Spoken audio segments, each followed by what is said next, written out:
صباح الأمل والتفاؤل والرضا على عيونكم. أول حاجة في يومنا ده روتين طبعا هبدأه معاكم من أول اليوم كده. أول حاجة علشان أتشجع كده أعمل إيه؟ بفتح القرآن وبشغل بخور وبفتح كل الشبابيك، أدخل الشمس وأدخل الطاقة الإيجابية. أنا معرفش أبدأ يومي غير كده، بحس طبعا بطاقة إيجابية كده يا سلام لو شغلت سورة البقرة كده في أول اليوم، بتبعد الشياطين وبتديكي طاقة إيجابية جميلة قوي. اول حاجة عملت لهم فطار وبعدها عملت لهم حاجة حلوة. يلا بينا نسمي الله ونصلي على الرسول ونشوف الروتين بتاعنا الجميل ويومنا بدأ من اوله ازاي. يلا بينا. زي ما انتم ما شايفين كده عملت بطاطس مقلية وكان عندي لانشون وكمان جبنة نستون وكمان حطيت جبنة بطماطم بخيار بشوية من زيت الزيتون واي حاجة عندك في التلاجة، عندك جرجير عندك خيار قطعيه. وهنا طبعا كان عندي علبة فول جاهزة فبدأت ان انا اعملها كده، وهقول لكم على طريقة جميلة قوي عملت بيها الفول طلع اللهم بارك تحفة قوي. يلا بينا كده نجهزهم مع بعض من الاول. زي ما انتم ما شايفين كده جبت بصلاية صغيرة وكمان معاها طماطمية صغيرة، وبدأت ان انا اقطع البصلاية دي صغير جدا، يعني تقطعيها ناعم على قد ما تقدري. هنعمل بقى فيه الفول بالطماطم والبصل تحفة جدا. في ناس بتحب تحط عليه توم عادي جدا، حطي عليه فصين توم مهروسين.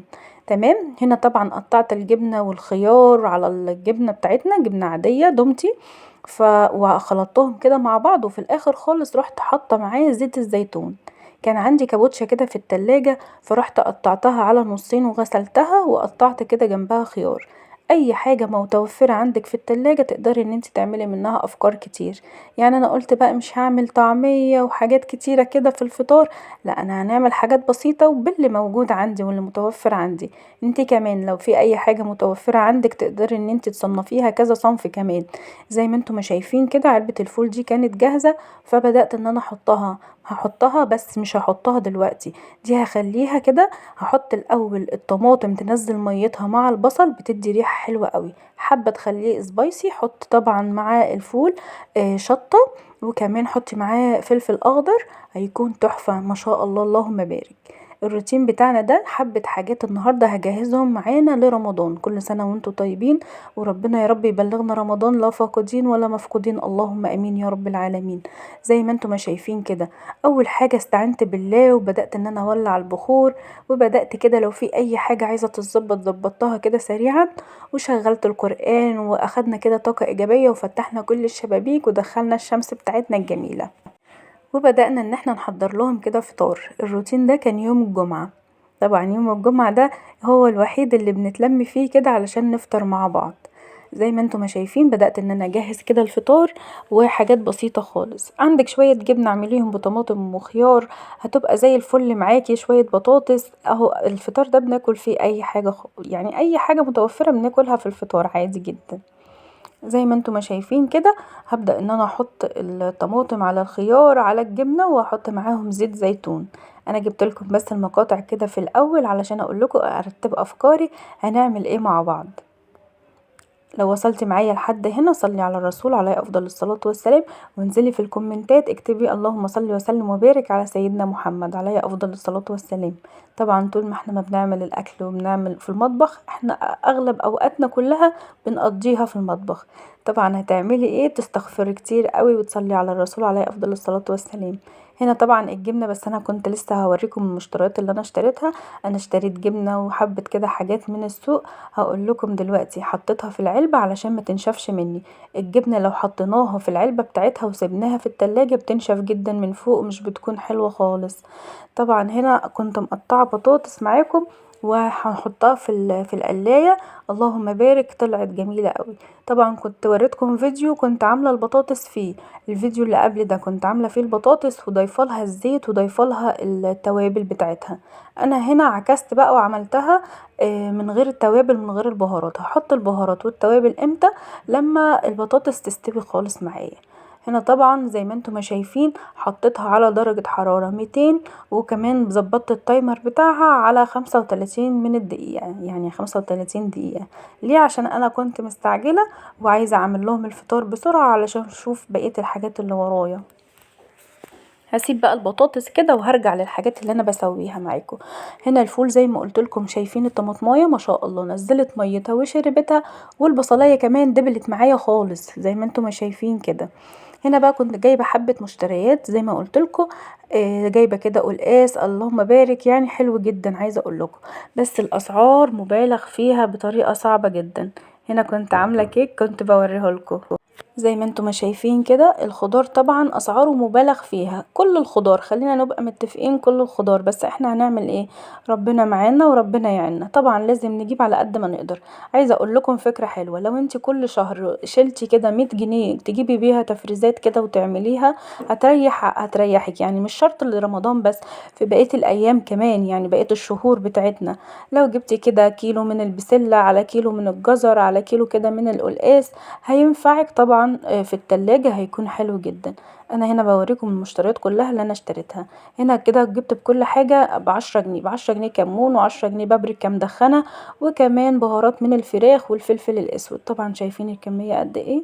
ربنا يعيننا يا رب، وان شاء الله ازمة وتعدي بامر الله، وربنا يعين كل واحد على حاله.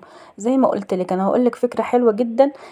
لو معاكي طبعا 100 جنيه كده شايلاها من مصروف البيت، تقدري كل شهر تجيبي بيها نوع خضار معين. يعني النهارده جبت، يعني الشهر ده جبت مثلا قلقاس، اجيب بسله، الشهر اللي بعده اجيب كوسه وافرزها برضو، واجيب شويه خضره، اجيب كمان ملوخيه واعملها وافرزها. هي غير ان هي بتسهل عليكي، كمان بتبقى عندك في التلاجة مش عاتلة هم حاجه. منين ما تحتاجي بتطلعي وبتعملي، بتكون حلوه جدا. هبدأ بقى ان انا افضي كده البهارات معاكم.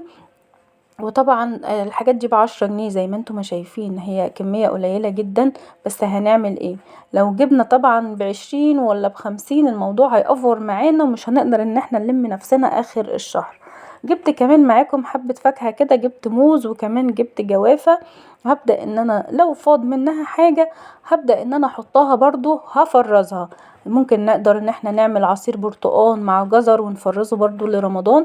ده طبعا لو عندك مكان ان هو يشيل، لكن انا ما عنديش مكان اصلا يشيل تفريزات كتيرة قوي كده. فانا بعمل ايه، كل شهر لو فاض اي حاجة، او لو انا جايبة مثلا النهاردة هعمل قلقاس وفاض منه كيس، ببدأ اشيل منه كيس كده على جنب، بدل ما انا ما اعمله ويكب مني، لا انا بعمله على قد الطبخة اللي انا هطبخها وخلاص على كده، وبشيل الباقي في الفريزر وهكذا. لو انتي حابة تعملي كده كل شهر، برضو بتيجي اخر الشهر لو مفيش حاجة، بتلاقي طبعا ايه شوية خضار كده نفعوكي اخر الشهر. زي ما انتم ما شايفين هنا الفلفل الاسود كان اتكب على ايديا، فانا عملت ايه، جبت الكيس ده وحطيت عليه البهارات، لان طبيعي هيتكب منك، فبدل ما يتكب في الارض لا يتكب على الكيس ده، والكيس ده نضيف، فهتبداي ان انت تحطيهم وتعبيهم تاني. لو وصلتي معايا هنا ما تنسيش طبعا تحطي لي لايك واشتراك للقناه، وطبعا ادعوا لي دعوه حلوه من قلبكم، ربنا يصلح حالنا وحالكم يا رب، اللهم امين. طبعا البهارات معايا طبعا عايزه اقول لكم ان انا بنضفها كل شهر، ايديا فيها على طول، لان بصراحه مش بتستحمل خالص. لو انتي حطيتي مثلا من البهارات دي، من علبه التوابل دي لوحدها كده، من غير ما تحطي بالمعلقه، طبعا البخار بتاع الحاجه بيطلع على الغطا، وبتحسيها ان هي مش نظيفه خالص وتبقع وتكون مش حلوه. فانتي لو حافظتي عليها وايديكي فيها على طول، بتبقى اللهم بارك نظيفه زي ما انتم ما شايفين وزي الفل. طبعا عايزه اقول لكم ان انا طبعا غسلت معاكم الاطباق وغسلت ورصيتهم وحطيتهم هنا يتصفوا. وهنا العلبه زي ما قلت لكم، الجبنه لما بتحطيها في علبه وبتقفلي عليها بتكون حلوه وبتقعد معاكي فتره اطول، عايزه اقول لكم بتقعد معايا شهر كمان.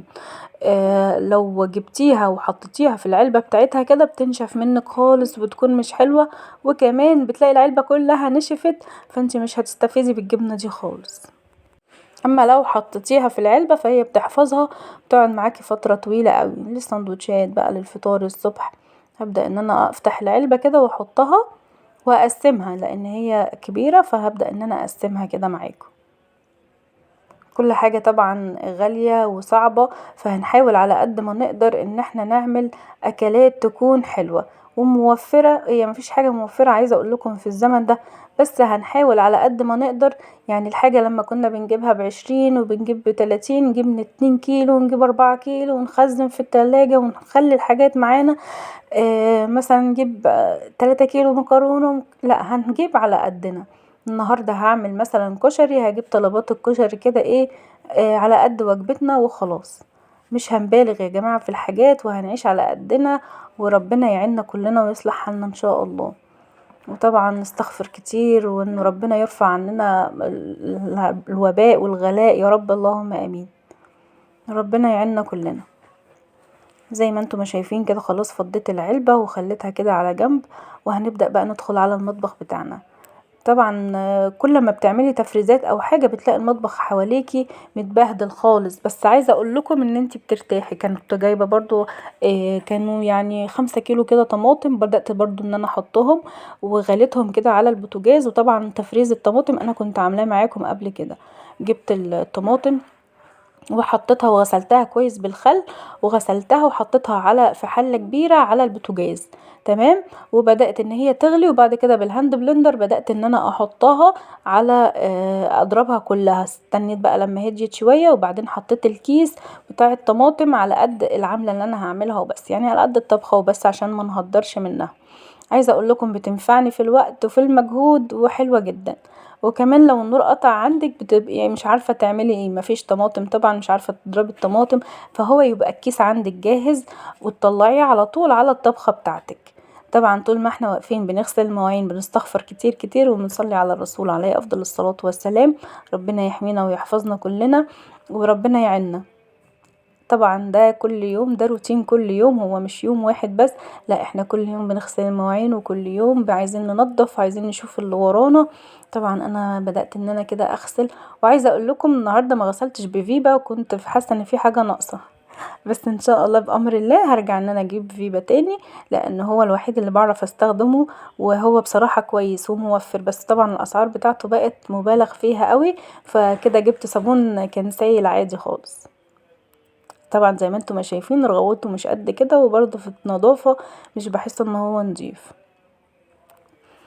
هنا بقى غسلت كل الاطباق ونشفتها، حطيتها على فوطة كده تكون قطن. وطبعا ما ينفعش نحط حاجة في المطبخ تكون فيها مية، فبدأت ان انا اصفيهم كده، ولما بينشفوا وبيخلصوا ببدأ ان انا ارصهم كلهم.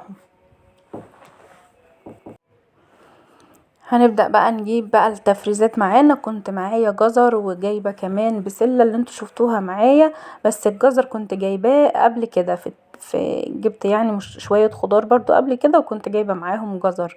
وهنقعد بقى في الارض، مش هينفع طبعا ان انا افضل افصص قدامكم البسلة وافصص قدامكم بقى واعمل كل الحاجات دي قدامكم، لا الفيديو هيطول مني وانتوا هتزهقوا مني كمان. فجبت بقى حاجة كده على الارض، وبدأت ان انا اقعد ووضبت بقى كل الخضار، وبدأت ان انا اقطعه وعبيته في الاكياس، وهتشوفوا طبعا معايا واحدة واحدة.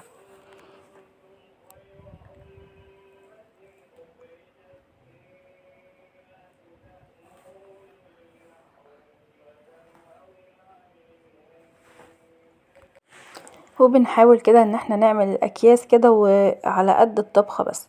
لو انت موظفة، لو انت بتشتغلي، الموضوع بيبقى سهل عليكي قوي. يا دوب هترجعي تعملي بس كده، عندك الصلصة متفرزة وعندك الخضار متفرز، يا دوب هتحطي الحاجات على بعض، واذا كان عندك حاجة هتتسلق ولا فراخ او لحمة تسلقيها، وبتبقى زي الفل معاكي. زي ما انتم ما شايفين كده خلصت الاطباق الحمد لله، والمواعين كلها خلاص سبتها تتصفى كده على فوطة قط. وهبدأ ان انا ارصها بعد ما تتصفى خالص. هنا الجزر، وهنا البسلة، وهنا كمان القلقاس معايا. وهنا طبعا ما كنتش في اليوم ده ما كنتش حاطه معاكم الخضرة بتاعه القلقاس، هعمله ان شاء الله في فيديو تاني وهصوره لكم برضو.